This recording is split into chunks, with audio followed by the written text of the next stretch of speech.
Assalamualaikum warahmatullahi wabarakatuh.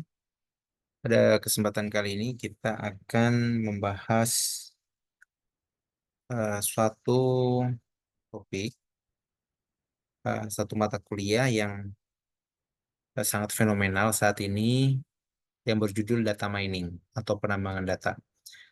Jadi saat ini semua aplikasi menggunakan uh, mengenerate data dalam berbagai bentuk, dan data-data ini menjadi sebuah bahan baku yang penting untuk diolah untuk memberikan knowledge, ya, wawasan kepada kita semua, kepada kepentingan bisnis, lembaga dan sebagainya.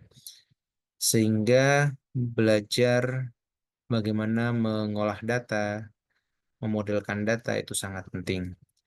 Nah, pada kuliah kali ini kita akan belajar bagaimana cara menambang data. Jadi, bagaimana ketika kita disediakan data, kita bisa eh, memproses data tersebut dan mencari pola, sehingga bisa memberikan analisis yang baik dan rekomendasi yang tepat untuk pengambilan keputusan.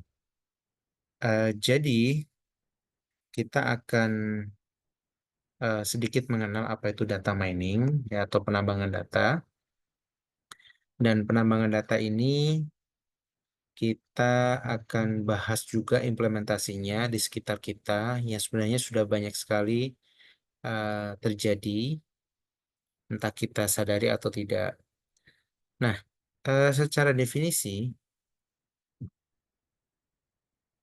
data mining adalah sebuah proses yang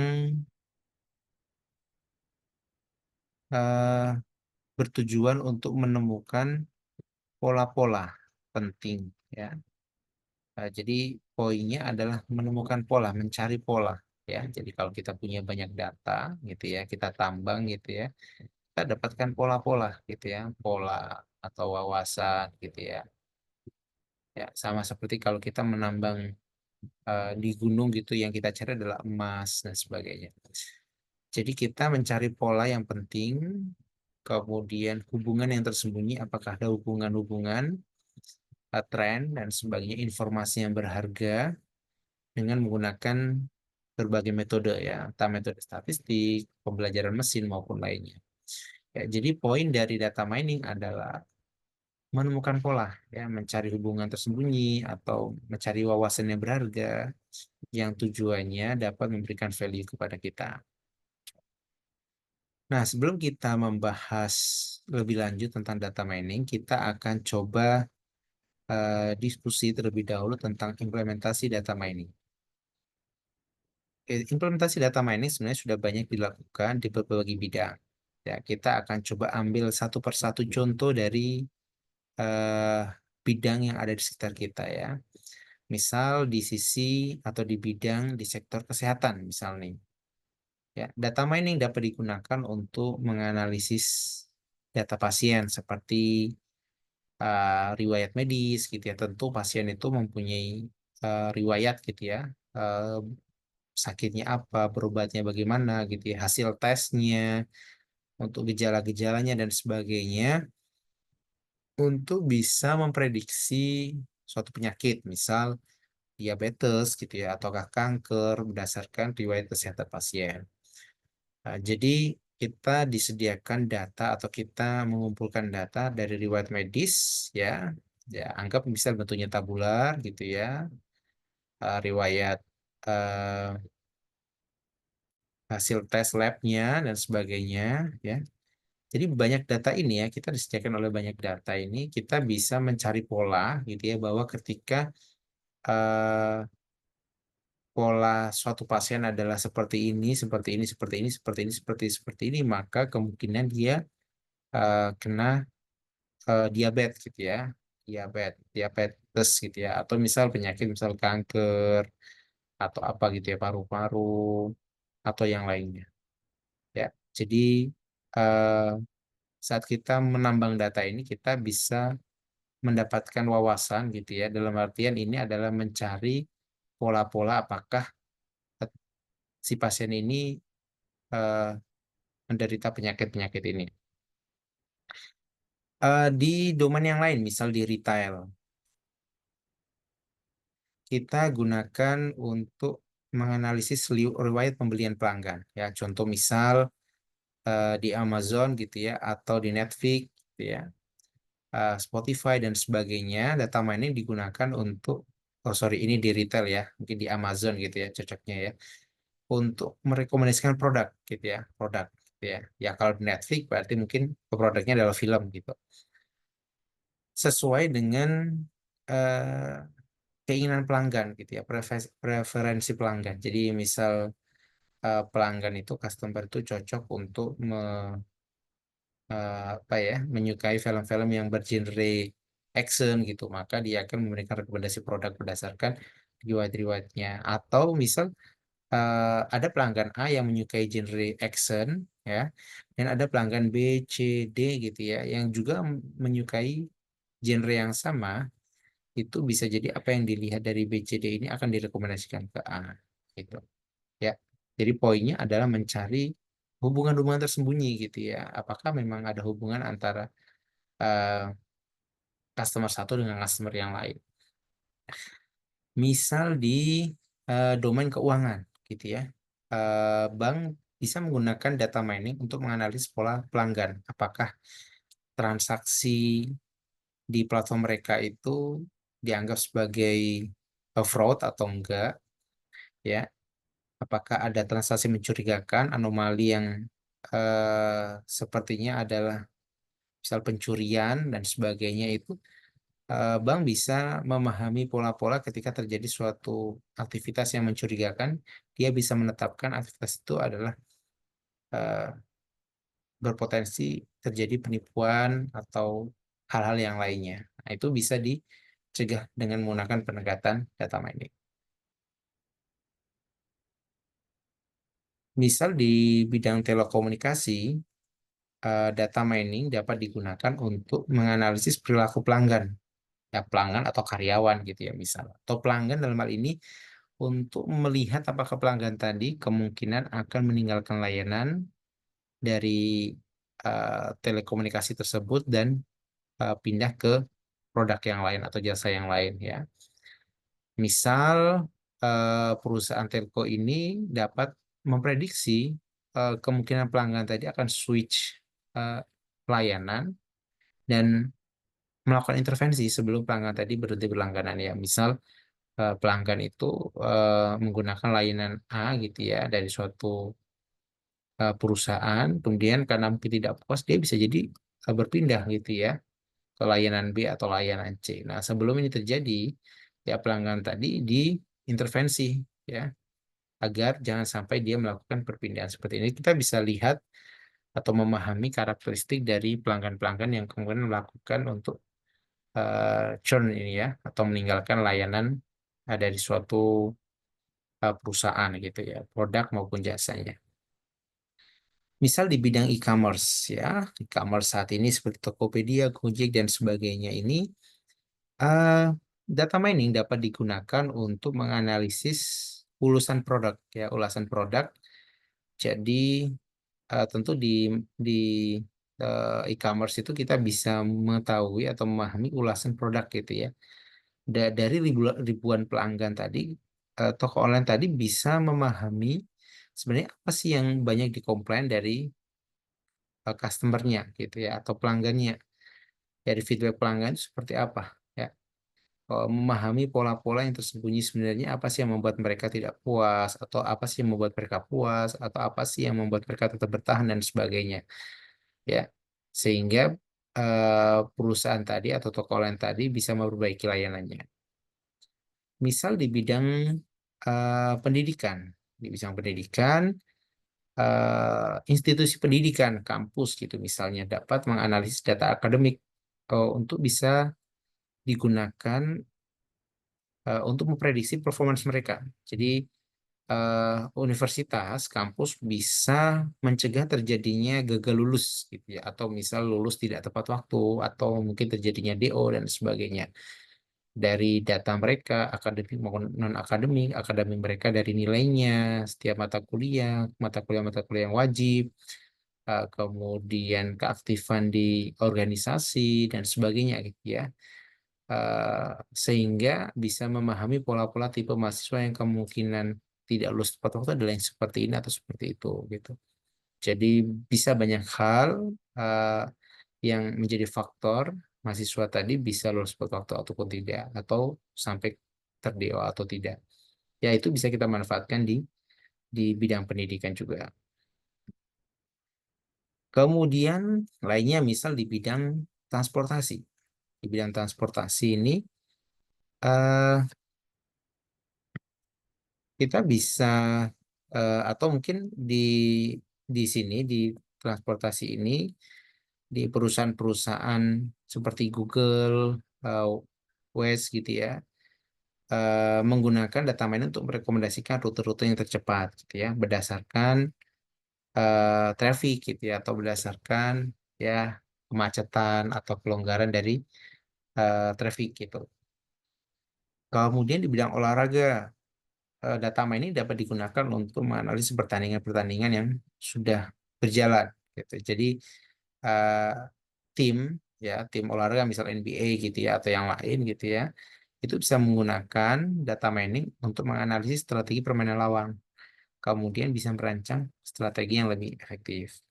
Di bidang energi, ya, eh, data mining dapat digunakan untuk menganalisis pola konsumsi energi pelanggan. Jadi misal eh, dari data tadi dapat dibuat model untuk memprediksi penggunaan listrik. Ya. PLN bisa mempersiapkan menstok pasokan listrik selama periode puncak konsumsi. Ya, ketika memang eh, penggunaannya tidak banyak, PLN bisa mengurangi dan sebagainya. Ya. Kemudian eh, kalau kita bicara tentang data mining, tentu sebelum ini masih banyak contoh, ya, tapi tadi adalah contoh-contoh, satu contoh dari setiap sektor, dan tentu kita cukup banyak melihat yang ada di sekitar kita. Poinnya, saat ini perusahaan khususnya itu memanfaatkan data mining untuk memahami terhadap bisnis mereka apa sebenarnya yang sedang terjadi. Tujuannya untuk pengambilan keputusan yang lebih baik berdasarkan data. Nah, kalau kita bicara tentang data mining, itu eh, kita juga bicara tentang berbagai disiplin ilmu. Jadi data mining itu bertemu dengan berbagai disiplin ilmu, ya.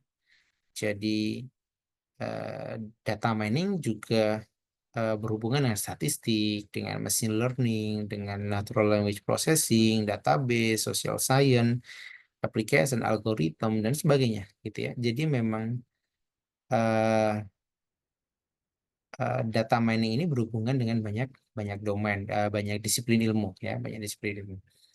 Nah, misal kalau kita bicara tentang machine learning atau pembelajaran mesin. Jadi pembelajaran mesin itu adalah sebuah konsep eh, sebuah mesin belajar dari data gitu ya. Mesin di sini bisa mesin fisik atau bentuk aplikasi atau apapun. Ya, jadi kalau kita bicara data mining ya, di mana data mining tadi ya akan memanfaatkan algoritma-algoritma gitu ya eh, dari banyak sumber data ini ya, data mining itu akan belajar gitu ya berdasarkan data-data yang eh, sudah terjadi gitu ya, data historis gitu ya. Kemudian membuat sebuah model untuk memahami misal memprediksi masa depan atau pengelompokan gitu ya sebagainya berdasarkan data masa lalu. Nah, kita perlu memanfaatkan machine learning. Jadi mesin learning ini digunakan sebagai alat dalam data mining untuk menganalisis dan membangun model prediktif. Jadi dalam data mining dia akan memanfaatkan mesin learning, sebuah metode pembelajaran yang berbasiskan data ya, agar dia dapat memprediksi eh, satu hal gitu. Misal Tadi kalau kita bicara di telco bahwa customer itu kemungkinan pindah layanan atau enggak. Dan data yang sudah ada ini, kita bisa bikin model dengan memanfaatkan machine learning, ya, belajar dari data sehingga ketika ada tipe customer yang seperti ini, seperti ini, seperti ini, seperti ini, maka model tadi dapat memprediksi dia kemungkinan akan berpindah layanan, ya, ini pindah layanan. Nah, ketika kita tahu akan berpindah, maka apa yang harus dilakukan? Nah, ini jadi machine learning itu membantu dalam pemodelan data dalam data mining. Kemudian, misal kalau kita bicara tentang hubungan data mining dengan statistik. Jadi sebenarnya kalau kita bicara data mining, itu statistik merupakan teori dasar yang kuat bagi data mining. Jadi data mining menggunakan teknik-teknik statistik untuk menghasilkan keputusan berdasarkan data. Entah itu sebagai prediksi atau maupun pengelompokan entitas yang mirip. Ya, dalam data mining banyak algoritma-algoritma pemodelan seperti regresi, clustering, klasifikasi dan sebagainya itu berasal dari metode statistik, ya, termasuk validasi modelnya dalam dalam data mining memanfaatkan metode-metode data mining yang sudah umum. Kemudian kalau kita bicara data science, ya, ilmu data, ya, sebenarnya data mining adalah bagian dari data science. Jadi kalau misalnya digambarkan ini adalah data science, ya, data science ini adalah bagian dari data mining, ya. Jadi data mining adalah merupakan salah satu teknik utama yang digunakan dalam data science untuk menganalisis data, menemukan pola yang tidak secara langsung terlihat. Jadi sebenarnya data mining adalah bagian atau merupakan salah satu teknik, ya, yang digunakan dalam data science atau ilmu data. Kalau kita bicara tentang social science, ya, jadi social science atau ilmu sosial itu eh, dapat memberikan informasi kepada aplikasi data mining dalam memahami perilaku manusia, tren, pola sosial, dan sebagainya. Agar analisis yang didapatkan dari proses data mining itu lebih efektif. Ya, tentu dalam data mining harus memahami ilmu sosialnya, ilmu domainnya, dan sebagainya. Kalau kita bicara tentang data mining, hmm, juga tak lepas dari visualisasi. Ya, bagaimana eh, penyajian data mining itu eh, divisualkan, ya, tentu dengan teknik visualisasi yang bagus, yang baik akan dapat membantu bagaimana knowledge, wawasan dari data tadi itu lebih mudah dipahami. Misal dalam mengungkap tren atau pola atau anomali atau yang lain tadi, itu dengan pendekatan visualisasi, ya, akan lebih membantu dalam memperlihatkan tren ini. Ya, jadi masih banyak disiplin ilmu yang lain yang bersinggungan dengan data mining. Tapi beberapa disiplin ilmu tadi sudah kita bahas karena memang pada dasarnya data mining ini merupakan disiplin ilmu yang banyak bersinggungan. Ya, jadi kita tentu juga secara tidak langsung akan banyak belajar hal yang memang berhubungan dengan disiplin ilmu yang lain, ya. Seperti tadi ada machine learning, kemudian ada visualisasi, ada ilmu sosial, dan sebagainya. Nah, itu saja mungkin yang dapat kita bahas di pengantar data mining, bahwa poinnya adalah data mining merupakan teknik untuk mencari pola-pola yang tersembunyi, ya, yang bertujuan tentu sebagai support system agar pengambilan keputusan itu bisa lebih baik. Selanjutnya, pada video-video selanjutnya kita akan membahas lebih detail bagaimana implementasi data mining agar kita semua dapat memahami bagaimana data mining itu bekerja. Terima kasih semuanya dan semoga bermanfaat. Assalamualaikum warahmatullahi wabarakatuh.